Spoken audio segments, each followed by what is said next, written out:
we've grown a lot, but the scale of the global space activity, both on the civilian and military side, has grown so rapidly. We need to adapt.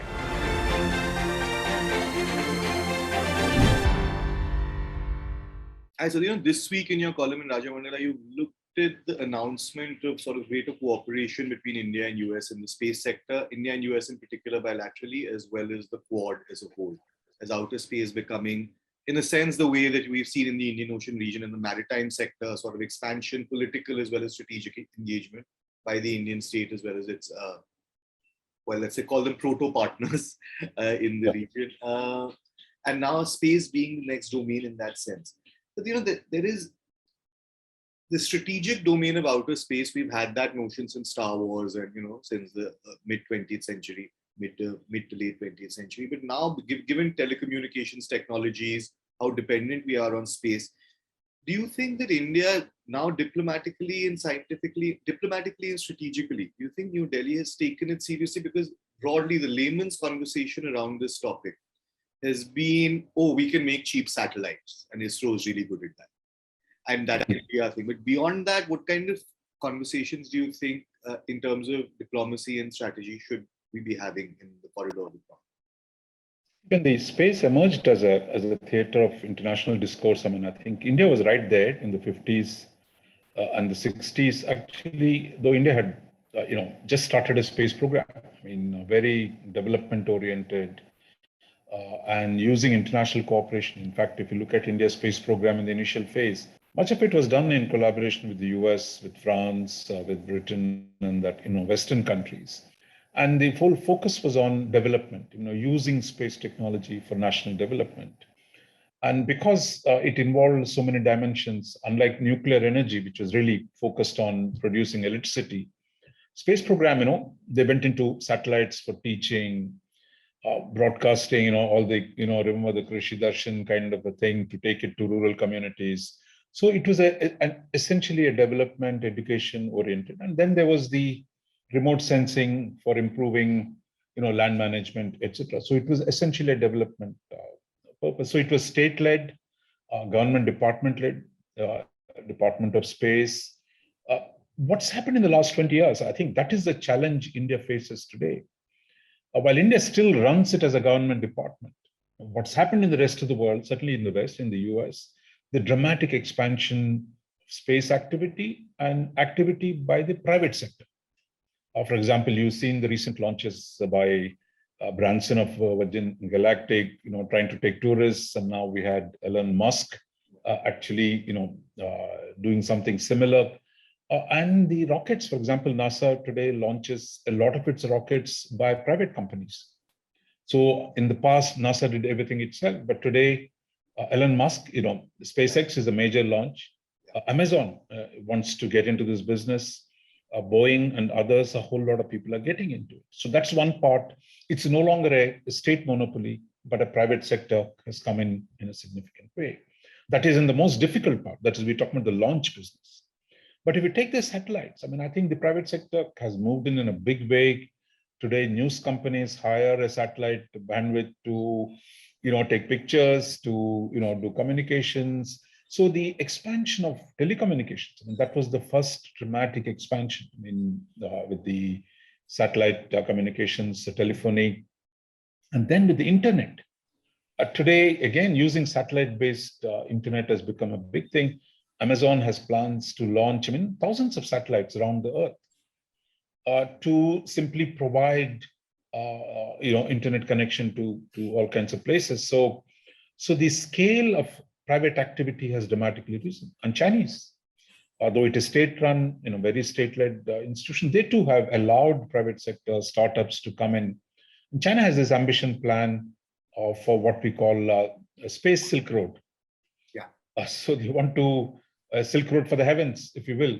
That they want to really expand this whole thing to the space using their growth in launch, in communications, in remote sensing, and a whole lot of areas. So I think it's become a much more active place. And the space business, if you include telecommunication, remote sensing, GPS today, we all use GPS, right? That you're driving in the car, it's giving you a map. All that is coming from satellite communication. So the overall size of the space business now runs into hundreds of billion dollars and is going exponentially. So for the scale of the business, commerce has grown dramatically. And then there is competition between companies, between countries for better access to space.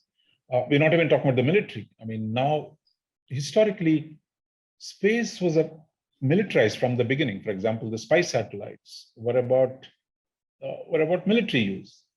But there was no kinetic use. That is, space was militarized, but it was not weaponized. There were no weapons deployed in space. But today, Russia and China are developing anti-satellite weapons, satellites that can go and pick up another satellite, and destroy your enemy satellites. And given the military's dependence on space communications, attacking space targets is now seen as an emerging activity that could shape the balance of power on the ground.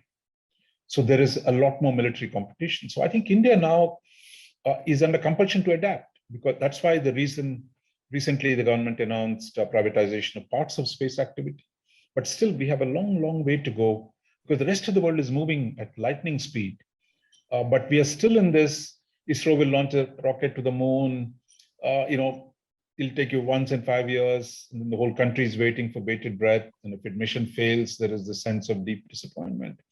But now companies are getting together, countries are getting together. For example, the Americans have this plan, Artemis project, bringing to the various countries, pool your resources, do these big projects rather than a single national project and with the flag wrapped around it. That has been our tradition. But now I think there is pressure to adapt. And the question is, in fact, the article is making the case for more sweeping reform, more international engagement, and more domestic private sector collaboration with foreign private companies. So I think there is a lot of activity, a lot of policy change has to come, and the government has to respond to those pressures, I think. You use the parallel with the Indo-Pacific in the maritime domain, how that was something where India hadn't quite engaged as much as it should have. And now we're catching up, and now there's the Quad and all these things that are developing where China was ahead of the curve. There is, so to stretch that analogy a little bit, we've had two former senior naval officers writing for us recently in the Indian Express. And both of them one of them expressed the sense that it is important to see what India can gain in these new domains. And the second, I think the more important one, which I think Admiral Raja Menon had written for us sometime last week, that will also be on the website, I think, is Admiral Menon had written that one of the big neglects India had is to still neglect its navy. I mean, and he was writing from a naval man's perspective, of course, but that was an argument. Do you think we could end up in a similar sort of unless we act now, a similar kind of predicament with the space race, because we still have a chance to be somewhat ahead of the curve, if we act now. But do you think there's enough will to do that? And I know you suggest that perhaps the Prime Minister can focus attention as he did on the Indo-Pacific.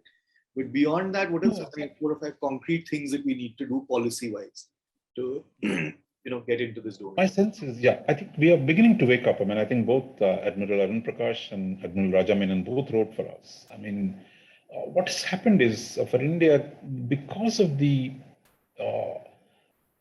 military side, let's talk about the military first. I mean, the focus on the 2 land borders, that is, you have a problem with China, you have a problem with Pakistan.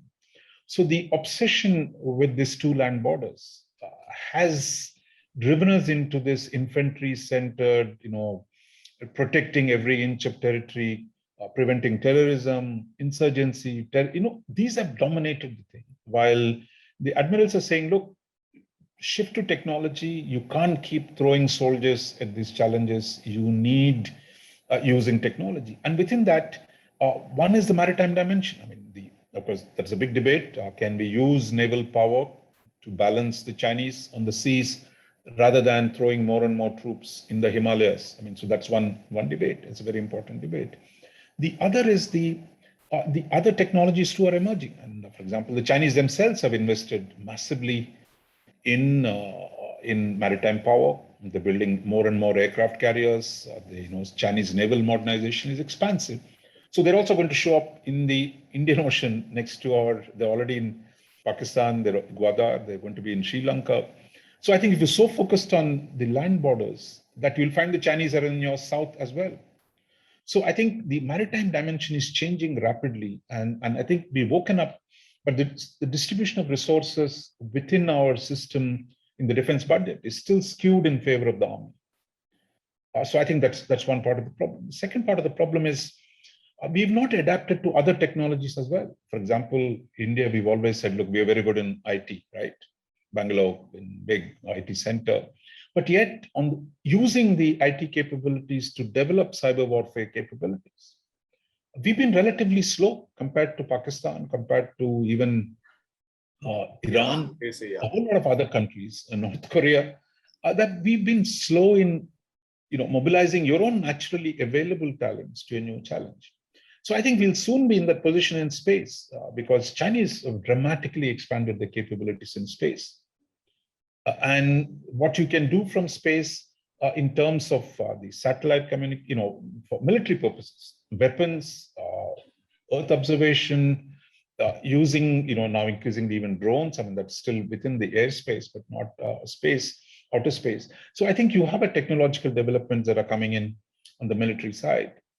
On the commercial side, we've already talked about that today. If you don't open up your space sector and leave it all to the Department of Space, they will do everything, they know best. I think our overall size of that activity is going to fall down. But we're seeing increasingly, even small countries. I mean, I'll just give you two examples. I mean, one is Luxembourg, barely 500,000 people. They're creating space laws in their domestic, parliament so that they can get international space companies to operate, giving them permission to exploit resources on moon. US does not do that, so Luxembourg is catching a niche in the market. UAE has opened up it's created a massive center for space research, bringing talent from outside. So I think India was one of the early starters in space. I mean, we go back to the 60s, Rohini rockets. I mean, you have seen the famous picture of a rocket going on a cycle in Tumbag. But I think we've invested a lot, we've grown a lot, but the scale of the global space activity, both on the civilian and military side, has grown so rapidly. We need to adapt. And I think that's where reform internally, which is allow the private sector, not just in a narrow sectors, which is the current situation, ever wider range, encourage space startups, create a space economy where you think you can help create, because there's enough talent in Bangalore, in Ahmedabad, in Pune, various places to engage in this. That's one. Second, we've been very hesitant to organize on the military side. For example, the US, China, Russia are all talking about a space command. So the military in the US, China, and Russia saying, look, traditionally we thought of battlefields as what? There is land battle, there's water, underwater, there is air force in the air. But now the bigger militaries are saying space is a battlefield in its own. It's not just extension of air power, but space is a battlefield. That means you need to create new systems, capabilities to operate in space. And that's why most of these countries have something called the Space Command. Yeah. So we've created a space cell, we're talking about it, but we've not really moved fast enough on that front, which means integrating the services, making them to focus on space-related issues, and getting our Air Force to take the lead. So there's a lot of work to be done there. And third is international cooperation. I mean, if you go back to India's program originally, it started out as an international venture. But later, because of non-proliferation sanctions, we got cut off from our Western partners, and we increasingly became inward-oriented program. But today, I think we've gotten over all those sanctions thanks to the Civil Nuclear Initiative. So there's a lot more possibilities to work together with the other countries. And finally, India played a big role in drafting the Outer Space Treaty in 1967. We said, look, space is for peaceful users, it is for the common heritage of mankind. But the provisions of the treaty becoming harder to sustain because of the changes in technology, because of the changes in capabilities of man. So therefore, we need to actively participate in reshaping the global rules under which the world must operate. So I think one of the things that we've seen in the Quad Summit and in the bilateral, that can India join our Western friends and Japan and Australia to talk about new rules of the road for space. What should be the governance of space? Like in the nuclear case, by delaying our response to weaponization, we got into so much trouble. But today, if we don't move quickly, others are going to make the rules. So therefore, we need an agenda of our own. How do we redefine the global rules, both for commerce and for military? So, in this entire era, from a broader perspective, in terms of, there is, of course, policy, diplomacy, the science of it.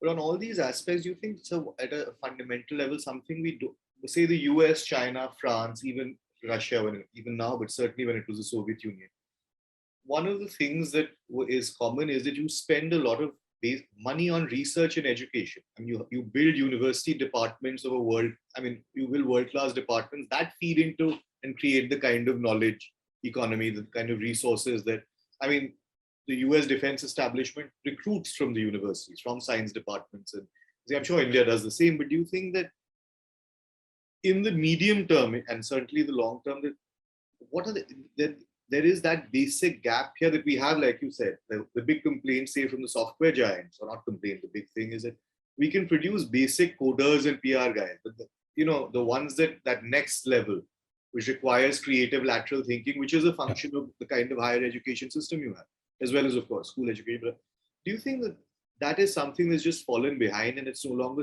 that connection between the kind of innovation to be able to be a player in space and having good science education, for example, and that kind of investment? Do you think that that is something that has to be brought into the focus as well? Not for this, of course, but in a larger sense. Absolutely. If you go back to even the pre-independence period, I mean, you had actually C.V. Raman, Nobel laureate. He was working in Calcutta University. So you had talent in the universities. And today, when you go to NASA, when you go to other places, in the US, for example, UK, US, I mean, the scientists, many of them have come from Indian universities. That IITs, not just IITs, I mean, the university where I studied, Andhra University in the 70s, and most people who did astronomy, space physics, a lot of them went to the US because opportunities were not there in India. What happened in India, starting from the 70s, the bureaucratization of higher education sector, the centralization, I mean, everything will be decided by the UGC, and some undersecretary, section officers sitting in, HRD ministry will run riot over scientists and scholars of who they can work with, what they can do. So I think we've really, destroyed in some ways by over centralization and a kind of, authoritarian approach to education. I mean, we've been talking about new economic policy, the need to create world-class universities, the need to create, technology-based universities, because most people agree. In fact, if you see, one of the things we agreed in the Quad was to work with the Quad partners on everything from 5G, 6G, artificial intelligence, blockchain. You talk about a full range of technologies that are transforming modern economy, or if you will, that modern capitalism is being dramatically changed by new forces of production. To use Marx's, that there are new forces of production which are dramatically altering the way the world operates, both in terms of its in terms of actual production, as well as the relations in terms of the social relations that it demands. But I think our adaptation has been too slow. There is too much inertia in changing that. And that's why you see a lot of people leave the country despite having talent. So I think to be able to participate in the knowledge-based economy, I think universities must come back as critical element, which means you should let go the kind of controls that the government does. That is one part. And second is state still has to fund generously this technological research, but in terms of how it gets organized, must be under greater autonomy. Other is the Indian private sector has not been willing to invest in technological capability. There's some change, but I think you need them to spend a lot more money on research. And I think hopefully that we've seen great progress in the startup side, but not on the big corporates need to spend a lot more on space related and the knowledge-based research. So I think that is going to be very, very important to advance. I just wanted to take up one theme that you asked earlier, the comparison between maritime space and the outer space today. Maritime space, that is oceans, really became important with the emergence of modern science and technology, which allowed navigation.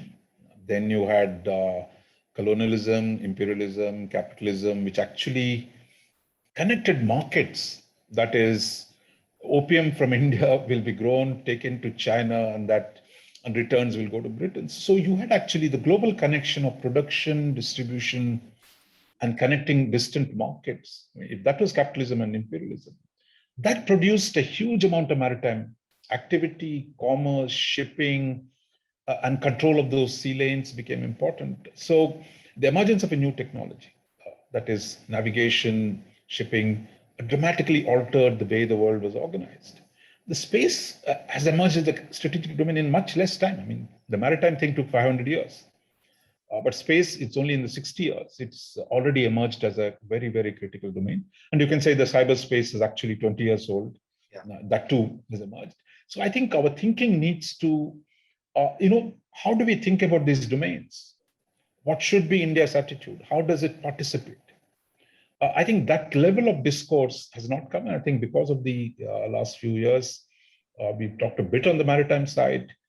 And the Prime Minister's speech, or the so-called Sagar speech, Security and Growth for All, 2015 in Mauritius, he gave a speech. So shockingly, that was probably the only speech by a Prime Minister on ocean policy issues. There's none before. But today, I think the scale of advances on the space side, outer space, is so large. That's the point one was making, that look, you need if you go back to Nehru, I mean, that he set the larger ambitions for space policy. I mean, he didn't make speeches, but atomic energy, space. India was investing when nobody was investing. And people said, look, you're crazy. You don't have water to drink and you guys want to go to space.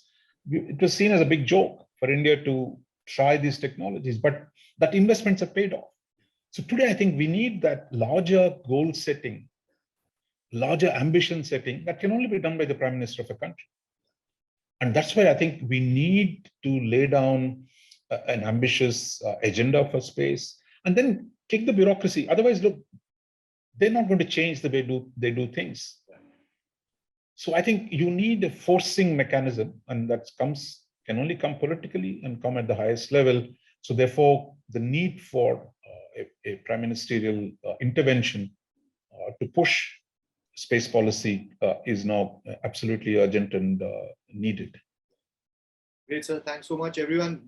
Read the full article. It will be wherever you're watching this video. Should be in the link of the description, and of course on the IndianExpress.com. Thank you so much, sir. We'll talk again next week. Thank you, Akash. Yeah.